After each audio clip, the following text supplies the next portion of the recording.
The British Raj, the rule of the British Crown on the Indian subcontinent, lasted from 1858 to 1947.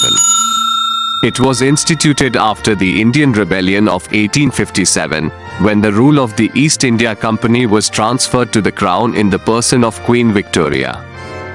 The region under British control, commonly called India, in contemporaneous usage, included areas directly administered by the United Kingdom, British India, and areas ruled by indigenous rulers under British paramountcy, princely states. British India was made up of two types of territory, British India and the native states or princely states. The British entrusted the task of establishing trade to the East India Company, which initially obtained permission from local authorities to own land, fortify its holdings, and conduct trade duty-free.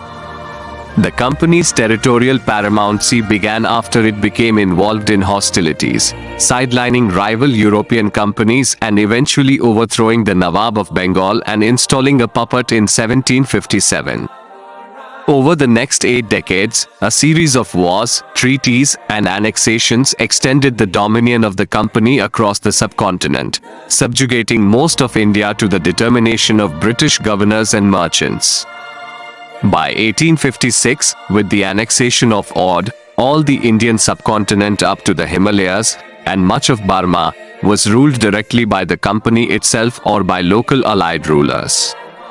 In 1857, the Indians rose in revolt against high-handed and oppressive company rule, particularly its insensitivity towards their religions. Following this failure of governance, the British state formally took over the East India Company's rule in India. The Government of India Act of 1858 transferred British power over India from the company to the Crown.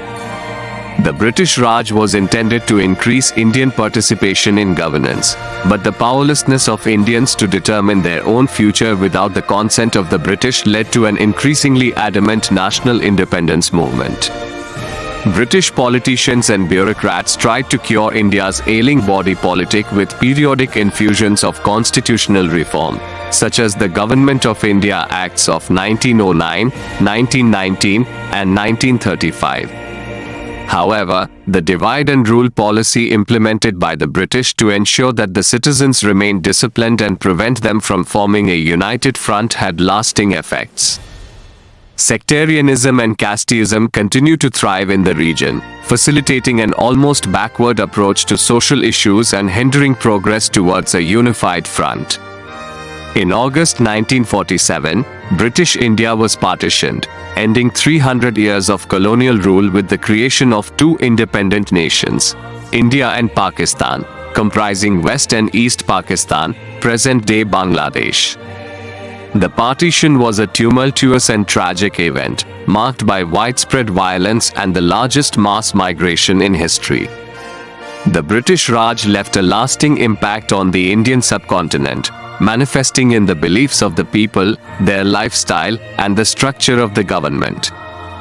The legal and governmental structure of the countries that were once part of the Indian subcontinent contains elements of the institutions that the British initially established and operated. The bureaucratic structure, the concept of civil servants, and the disregard of local representatives in favor of centralized authority are all legacies of the British Raj.